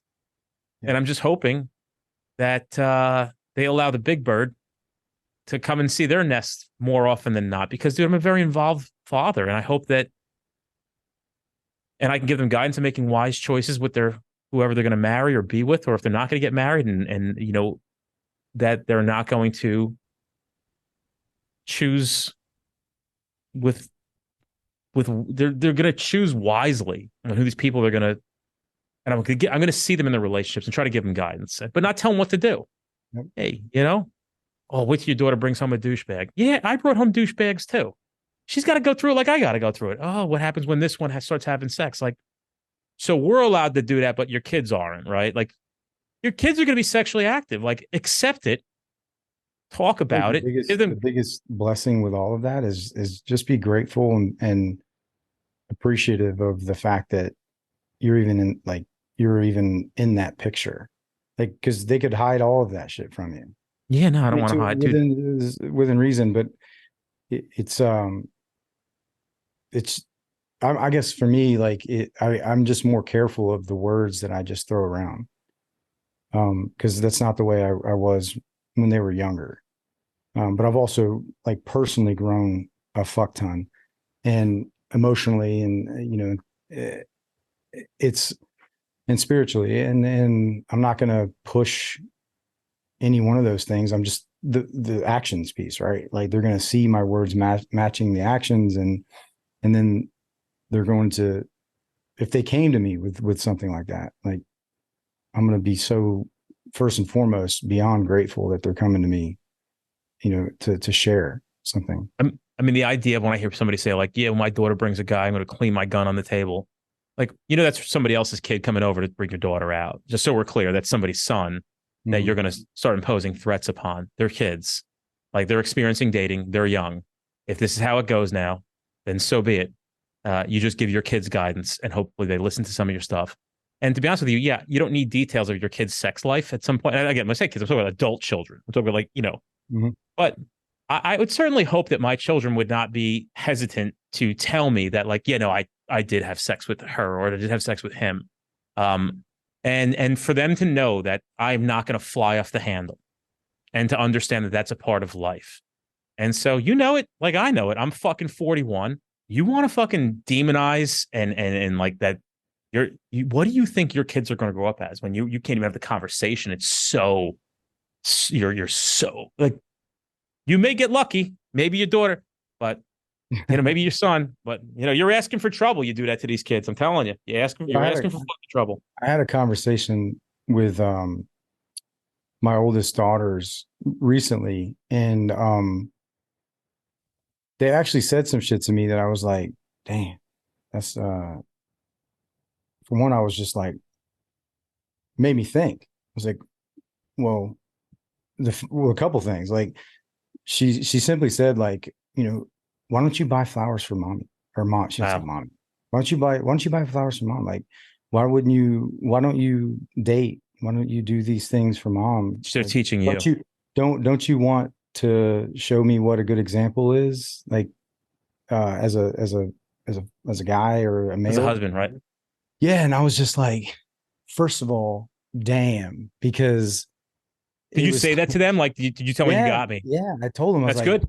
I was like, thank you, because that was just a great reminder that job's never done, you know, and life damn sure gets in the middle of it, but but they're paying attention to those things. And I just didn't, there was a couple things to that. The fact that they were looking to me to try to set an example of who they would want to date is growth, man, for me, because I think I'm more coming out of that whole, like, I was showing them an example of someone I wouldn't want them anywhere around.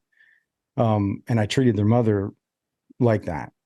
And through our separations and those situations, and they weren't just like one day, it was like a year, and so the fact that I can be redeemed, now it's like, oh shit, I need to be doing these things, because it's not too late. Like they're paying attention to those things, and they still look up to me. I know it's like, well, no shit, Kyle. I'm telling you right now that was one of the most profound kind of engagements or interactions that I've had as a father, trying to set an example as a reminder to set that example, from who they would want to date kind of perspective. Because I thought, I was like, they're going to go the opposite of everything I do now. Like, regardless, they're going to go that way. But that's just not the case. So somebody did something right. It's the lies right? you tell yourself, man. It's the lies. Somebody did something right, and something, like, it just goes to show you, like, how amazing your kids can be, even when you fuck up, and how they find their own way, and to kind of really start to embrace and embody the human being that they like the most about them. Yeah. And so somebody did something right there. I think it's a testament of the covenant that my wife and I had before, and how much work before the darkness, metaphorically and physically, like, took over, idolizing other things. And, it truly is because they didn't go the other way. They didn't act out. Like, if anything, they focused on academia and sports, and, but each individually, dealing with it their own way. And now it's an opportunity for me to, like, step up and truly, it's just, I don't know. I lack the vocabulary for it, but I'm just grateful for that. I think today's lesson, although there's many, is it's never too late to make up for lost time, and why forfeit more time when it can be captured. And so you will be able to leave this world knowing that you made up for it, and you're making up for it, and you didn't continue on with the mistake when you recognized you could make a change. And that's powerful stuff. And you should be proud of what you've become. And I'm sure they're proud of you and thankful that you're back. And it's not your fault, dude. And I'm sure you've been told that 1,000 times by your therapist, but it's just not your fault. You worked with what you had. You did something very valiant. You didn't know the baggage it came with. And once you recognized that what it was, you were man enough to fucking make a change and step the fuck up and be vulnerable and become the man you needed to be. And it's real admirable. It's a really nice job. Oh, thank you very much. I got to piss. Yeah, man. And it's been a great talk, brother. Yeah, I had a great time, dude. And it's 5:25 and I got to go home and be with my kids. Yeah. I hear you, man. Yo, if you need anything, you have my cell phone number, right? Yeah. Yep. Anything you need, dude. And we'll do this again. Yeah. Well, I appreciate it. Anything you need from me, dude, even if you need somebody to reach out to and talk to, I'm always available. No, I appreciate that. Is there anything you wanted to plug on here too, where they could find some of your stuff and you on social media? No, I'm good. All right. I fucking love it, dude. Yeah. I'm good. Dude, hopefully one day we get together in person and fucking chop it up and shoot the shit. No, we will for sure. All right. If I come up there, we'll make it happen. Dude, just call. Like, I'm just one of those guys that I'll make it work. I promise. I got a good support system on the other side of things. I'll make it fucking work. I appreciate it, guys. All right, bro. I'll talk to you. All right, man. Take care.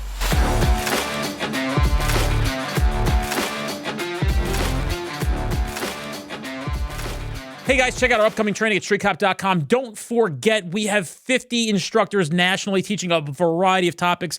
These are the best classes you're going to experience in your career. We make sure of it. You're going to love it. I guarantee you're going to be thankful that you went. Check us out at streetcop.com for all upcoming classes in your area.